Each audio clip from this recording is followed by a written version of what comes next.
श्री स्वामी समर्थ. नमस्कार मंडळी, स्वागत आहे तुमचे माझ्या यूट्यूब चॅनलवरती. आजचा दिवस तुम्हाला खूप छान सुखाचा आनंदाचा जाऊ हीच मी स्वामींच्या चरणी प्रार्थना करते आणि आज या नवीन व्हिडिओला सुरुवात करते. आज 5 एप्रिल वार रविवार आणि आज आहे संकष्टी चतुर्थी. हिंदू नववर्षातील पहिलीच संकष्टी चतुर्थी ही आज साजरी केली जाणार आहे. चैत्र महिन्यातील ही कृष्ण पक्षातील चतुर्थी विकट संकष्टी चतुर्थी म्हणून ओळखली जाते.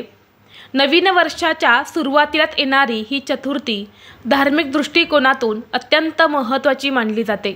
धार्मिक मान्यतेनुसार या दिवशी उपवास करून गणपतीची पूजा करून आणि रात्री चंद्रदर्शनानंतरनं व्रत सोडल्यास जीवनातील संकटे दूर होतात आणि सर्व इच्छा मनोकामना ह्या देखील पूर्ण होतात.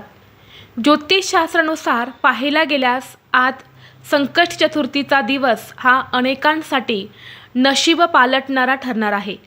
आजचे ग्रह संक्रमण आणि शुभयोगांचा परिणाम अनेक व्यक्तींवरती होणार आहे.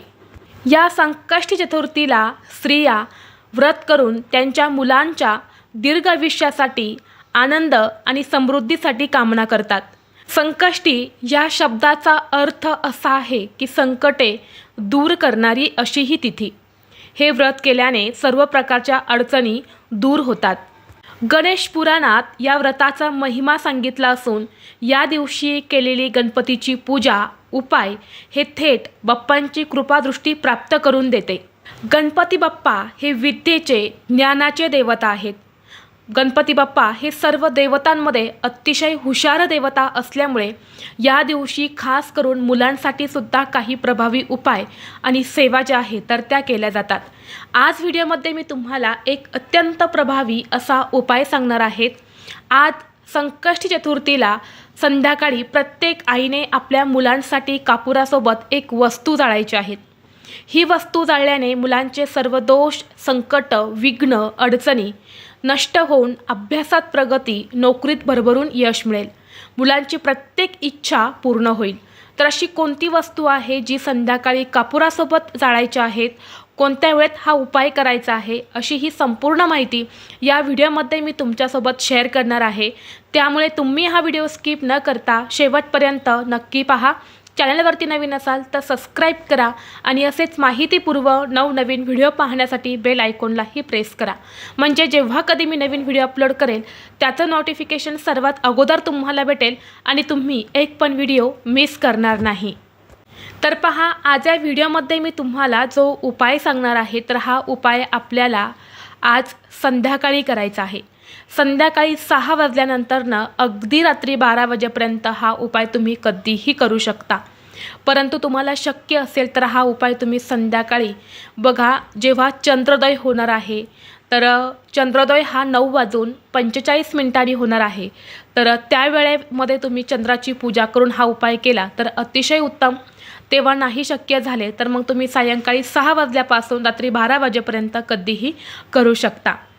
तर पहा, चतुर्थी हे जे व्रत आहे तर हे प्रामुख्याने संकटातून मुक्तता संतती प्राप्ती आणि पतीच्या दीर्घ आयुष्यासाठी केले जाते. कारण गणपती बाप्पांचे धार्मिक महत्त्व आपल्या हिंदू धर्मामध्ये अफाट आहे. भगवान श्री गणेश हे बुद्धी ज्ञान विघ्नहर्ता देवता मानले जातात आणि या दिवशी मुलांसाठी काही उपाय केल्यास मुलांच्या जीवनातील सर्व अडथळे विघ्न आणि संकटे दूर होतात. गणपती बाप्पांचं मोठे डोके आणि कान ज्ञानाचे प्रतीक आहे. ते विद्येचे कला आणि विज्ञानाचे संरक्षण मानले जाते आणि म्हणून या दिवशी खास करून मुलांसाठी काही उपाय केल्याने मुलांच्या जीवनात सुख समृद्धी शांती प्रस्थापित होते. आणि म्हणून आज प्रत्येक आईने मुलांसाठी एक उपाय मी सांगणार आहे तर तो आवर्जून करायचा आहे. तुमच्या घरात कितीही लहानातली लहान मुलं असेल किंवा कितीही मोठ्यातली मोठी मुलं असेल तर सर्वांसाठी हा उपाय तुम्ही करू शकता.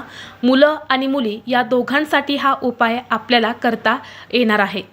जर तुमच्या घरामध्ये लहान मुलं असतील, सतत हट्टीपणा करत असेल, सांगितलेली कोणतीही गोष्ट ऐकत नसेल, उद्धटपणाने वागत असेल किंवा मुलांच्या कुंडलीमध्ये काही ग्रह जे आहे तर ते कमकुवत असेल, यामुळे मुलांचा हट्टीपणा हा वाढत असेल किंवा शिक्षण घेणारी मुलं आहेत परंतु त्यांना शिक्षणामध्ये आवड निर्माण होत नसेल, मुलं जो काही अभ्यास करतात ते त्यांच्या लक्षात राहत नसेल, त्यांना अभ्यास करावासा वाटत नसेल किंवा त्यांना परीक्षेमध्ये हवे तसे यश मिळत नसेल किंवा मोठी मुलं आहेत ज्यांना मनासारखी नोकरी मिळत नाही किंवा एखादी एक्झाम देत आहे त्यामुळे त्यांना यश मिळत नसेल किंवा मुलांवरती सतत संकट, अडचणी, अडथळे येत असतील, मुलं सतत आजारी पडत असेल, बऱ्याच वेळा असं होतं की मुलांना जर नजर बाधा झाली किंवा एखाद्याची वाईट नजर लागली तरीही मुलांच्या प्रगतीमध्ये अडथळे येत असतात.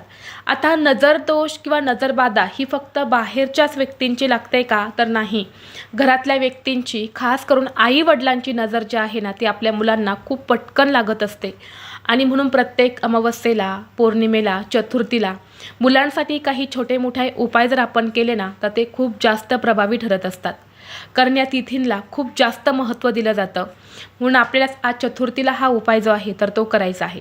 आता हा उपाय घरातल्या आईने किंवा वडिलांनी आपल्या मुलांसाठी केला तरीही चालेल. जर आईला मासिक धर्म असेल तर मग घरातील पुरुषांनी हा उपाय करू शकता. सर्वप्रथम हा उपाय संध्याकाळी तुम्हाला करण्यापूर्वी आपल्या देवघरामध्ये दिवा लावून घ्यायचा आहे. धूप, दीप, अगरबत्ती लावून वातावरण हे प्रसन्न करायचं आहे. आणि यानंतर तुम्हाला हा जो उपाय आहे तर हा करायचा आहे. मुलांच्या आरोग्यासाठी आणि घरातील नकारात्मकता दूर करण्यासाठी आपल्याला 3 अखंड फुलाच्या लवंगा घ्यायच्या आहेत. एखादी प्लेट घ्या, त्या प्लेटमध्ये तुम्हाला 3 लवंगा ठेवायच्या आहेत. लवंगा या नजरदोष आणि घरातील नकारात्मक ऊर्जा, मुलांमध्ये असणारे दोष दूर करण्यासाठी खूप प्रभावी मानले जातात. म्हणून तुम्हाला लवंगा घ्यायच्या आहेत. यासोबतच तुम्हाला एक तेजपत्ता लागणार आहेत. तेजपत्ता हे मुलांच्या जीवनात सुख, शांती आणि चांगल्या गोष्टी आणण्यासाठी आपल्याला तेजपत्ता घ्यायचा आहे. सोबतच आपल्याला एक दालचिनीचा छोटासा तुकडा घ्यायचा आहे. दालचिनी ही मुलांची शैक्षणिक प्रगती आणि सकारात्मकतेसाठी खूप प्रभावी मानली जाते. आणि यासोबतच आपल्याला थोडीशी पिवळी मोहरी घ्यायची आहेत. पिवळी मोहरी नसेल तर तुम्ही काळी मोहरीसुद्धा घेऊ शकता. या सर्व वस्तू तुम्हाला एका प्लेटमध्ये ठेवून आपल्या देवघरासमोर आसन टाकून बसायचं आहे. यानंतर देवघरासमोर बसूनच तुम्हाला 3 वेळा गणपती अथर्वशीर्षमचं पठण करायचं आहे. मुलं मोठी असेल तर मुलांकडून ही सेवा तुम्हाला करून घ्यायची आहेत. मुलं छोटी असेल तर आई वडिलांनी ही सेवा केली तरीही चालेल. यानंतर दोन्ही हात जोडून गणपती बाप्पांना मुलांची प्रगती होण्यासाठी, मुलांच्या प्रगतीतील अडथळे दूर होण्यासाठी मनोभावे प्रार्थना करायची आहे. यानंतर काय करायचं आहे, या सर्व वस्तू तुम्हाला घेऊन आपल्या मुलांवरून ज्या प्रकारे घड्याळाचा काटा फिरतो त्या प्रकारे 3 वेळा ववाळून घ्यायच्या आहेत. आणि यानंतर एका कापूर जाळण्याच्या भांड्यामध्ये 3 तुम्हाला भीमसेनी कापूरवड्या ठेवून तो कापूर प्रज्वलित करायचा. आणि यानंतर त्या कापुरासोबत या सर्व वस्तू तुम्हाला टाकून द्यायच्या आहेत. आणि या सर्व वस्तू आपल्याला आपल्या देवघरासमोरच जाळायच्या आहेत. जेव्हा तुम्ही या वस्तू कापुरासोबत जाळणार आहे तेव्हा तुम्हाला एक प्रभावी मंत्राचा जप करायचा आहे. तर मंत्र असा आहे, ओम श्रीम विघ्नहर्ताय नमः हा मंत्र म्हणायचा आहे. आणि या सर्व वस्तू तुम्हाला गणपती बाप्पांसमोरच तुमच्या देवघरासमोर जाळायच्या आहेत. आता या वस्तू शांत झाल्यानंतरनं यामध्ये जी काही थोडीफार विभूती तयार होईल, जी काही राख तयार होईल तर ती मुलांच्या कपडावरती लावायची आहेत. आणि बाकी तुम्ही निर्माल्यामध्ये टाकू शकता. तर असा हा छोटासा उपाय जो आहे तर तो आपल्या मुलांसाठी, मुलांची भरभरून प्रगती होण्यासाठी, त्यांना प्रत्येक क्षेत्रामध्ये यश मिळण्यासाठी आज संध्याकाळी करायचा आहे. घरामध्ये 2 मुलं असेल तर तुम्हाला वेगवेगळ्या वस्तू घेण्याची गरज नाही. एका मुलावरून या वस्तू ओवाळून घेतल्यानंतरनं दुसऱ्या मुलावरून ओवाळून घ्यायच्या आहेत. आणि 3 कापूरवड्या घेऊन त्या तुम्हाला जाळून टाकायच्या आहेत. तर असा हा छोटासा आणि सात्विक उपाय जो आहे तर तो आपल्याला आज चतुर्थीला संध्याकाळी मुलांसाठी नक्की करायचा आहे. त्याचबरोबर बघा, बाप्पाला 21 दुर्वांची जुडी अर्पण करून मुलांच्या प्रगतीसाठी प्रार्थना करावी हा सुद्धा खूप जास्त प्रभावी उपाय मानला जातो.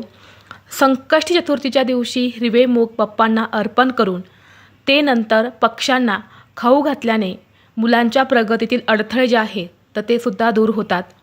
त्याचबरोबर बघा, मुलं जिथे अभ्यास करतात, जो मुलांचा अभ्यास करण्याचा टेबल आहे तर त्या टेबलवर गणपती बाप्पांची मूर्ती किंवा फोटो हा आवर्जून ठेवावा. जेणेकरून मुलं जो काही अभ्यास करतात तर तो मुलांच्या लक्षात राहते आणि मुलांकडून दररोज ओम गण गणपते नमः या मंत्राचा जास्तीत जास्त जप करून घ्यावा। तसेच मुलांच्या हाताने गणपतीला गूळ आणि मोदक किंवा लाडूचा नैवेद्य दाखवावा। यामुळे सुद्धा गणपती बाप्पांची कृपा ही आपल्या मुलांवरती होत असते। मुलांकडून किंवा त्यांच्यासाठी गणपती अथर्वशीर्ष पठण केल्याने मुलांची बुद्धी आणि एकाग्रता जी आहे तर ती सुद्धा वाढत असते। तसेच बाप्पाला लाल जास्वंदाचे फूल अर्पण करावे, यामुळे मुलांचा आत्मविश्वास जो आहे तर तो प्रचंड वाढत असतो। तर हे काही उपाय आहेत जे भक्तिभावाने केल्यास गणपतीची कृपा होऊन मुलांचे आरोग्य व अभ्यासात प्रगती होते अशी धार्मिक मान्यता आहे। तर ही अत्यंत महत्त्वाची माहिती मला तुमच्यापर्यंत शेअर करायची होती। व्हिडिओ तुम्हाला आवडला तर लाईक करा, चॅनलवरती नवीन असाल तर सबस्क्राईब करा आणि हा व्हिडिओ आपल्या मित्रपरिवारासोबत जास्तीत जास्त शेअर करा। चला तर मग भेटू असंच पुढल्या एका नवीन व्हिडिओमध्ये। तोपर्यंत सर्वांना श्री स्वामी समर्थ।